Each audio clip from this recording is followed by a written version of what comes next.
La formation donc de chargé d'accompagnement en rénovation énergétique ici au sein de la CMA, c'était une vraie opportunité. J'ai surtout fait de la gestion de projet dans l'industrie d'abord, et ensuite en collectivité, à la région Grand Est notamment. Et dernièrement, c'est vrai que j'ai eu une expérience pour favoriser le réemploi de matériaux du BTP.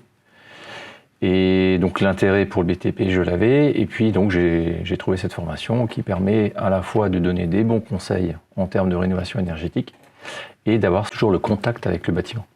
Ce qui m'a intéressé dans cette formation, c'est que moi j'ai pu rénover toute ma maison. J'ai pu être aidé par les aides de l'ANA. Et puis je me dis que conseiller les gens aussi pour avoir un peu un confort et puis faire beaucoup d'économies pour éviter un peu tout ce qui est précarité, franchement c'est ce qu'il y a de plus intéressant. À force de constater aussi des rénovations souvent pas adaptées, je me suis dit que c'était aussi un enjeu de taille d'apprendre à bien rénover ce genre de bâtiment.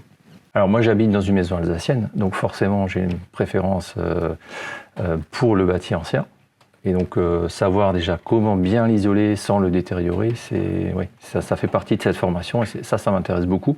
Mais voilà, je n'écarte évidemment pas tous les autres types de bâtiments. Bois vert, on sait qu'ils ne vont pas beaucoup bouger, justement parce qu'on l'a écarré à la hache. Par contre, si on le faisait à la scie... Là, si on peut scier de long, comme à l'époque, mais il pourrait y avoir un peu plus de déformation. Pas forcément des soucis. Parce que le bois était un peu tordu, et du coup, c'est pas grave, avec l'écarissage, on peut garder les flashs, et on peut aussi exploiter le bois tordu. Si la façade peut sécher, et que si les matériaux peuvent tolérer un minimum d'humidité, c'est pas grave. Là, c'est trop exposé. La formation aujourd'hui, pour moi, elle était absolument nécessaire, surtout qu'elle est inédite dans la région. Cette formation CAREB, finalement, elle permet de compléter les parcours qui existent déjà sur le territoire. Il existe déjà des formations sur l'efficacité énergétique des bâtiments, la thermique des bâtiments, le génie climatique. Mais là, il s'agit d'aller plus loin. Il s'agit finalement de proposer un cadre d'accompagnement des ménages pour mener un projet de rénovation qui soit performant et qui réponde aux objectifs aussi du territoire, qui sont de rénover des logements au niveau du standard bâtiment basse consommation.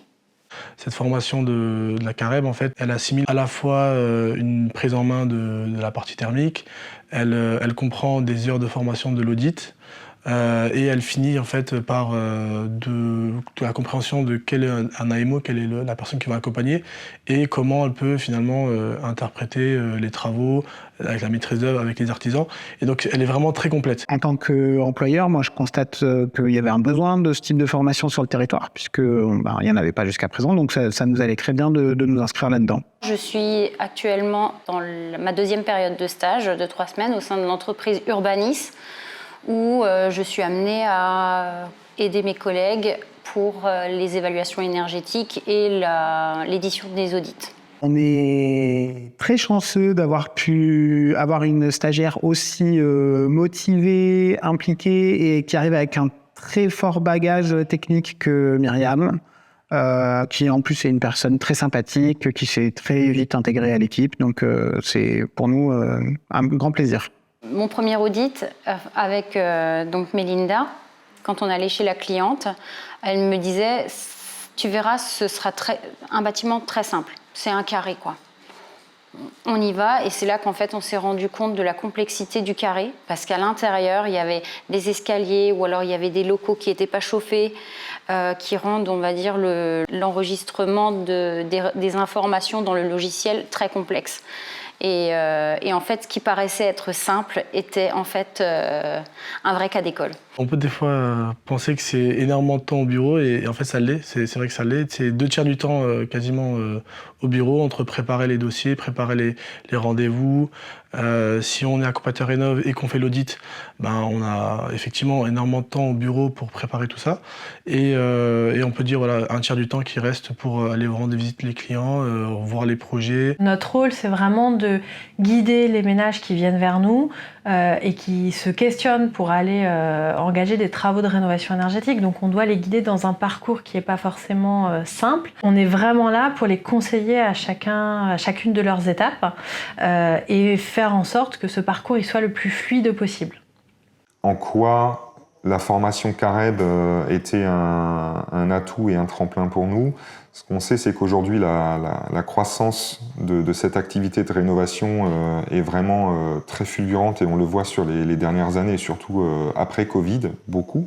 Donc là, je contrôle qu'il y ait une bonne installation de tout ce qui est ITE, s'ils respectent les normes. En fait, le but, c'est être le coureur à pied sur le terrain et s'assurer que les entreprises et que nos ouvriers réalisent les travaux conformément au cahier des charges techniques des différents produits. Ça, ça c'est bon. Il reste après à piquer. Donc à mettre les chevilles, l'accrochage. Fernand, la première chose que j'ai sentie en lui, c'est sa motivation. C'est l'esprit combatif qu'il avait et vraiment cet engouement par le fait qu'il était convaincu que de faire cette formation lui permettrait d'aboutir et de se tracer un chemin devant lui.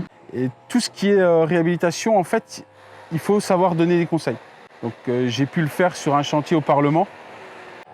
Les personnes étaient super contentes parce que ils m'ont demandé des conseils. J'ai su répondre et même moi j'étais satisfait de moi. Donc après cette formation, c'est pas que Careb en fait, c'est aussi de l'apprentissage tout le temps. Il faut savoir rechercher tout ce qui est nouveauté et puis tout ce qui est bâtiment. Tout ça c'est important à faire. Donc c'est pas que rester sur ses acquis. Et c'est un apprentissage perpétuel.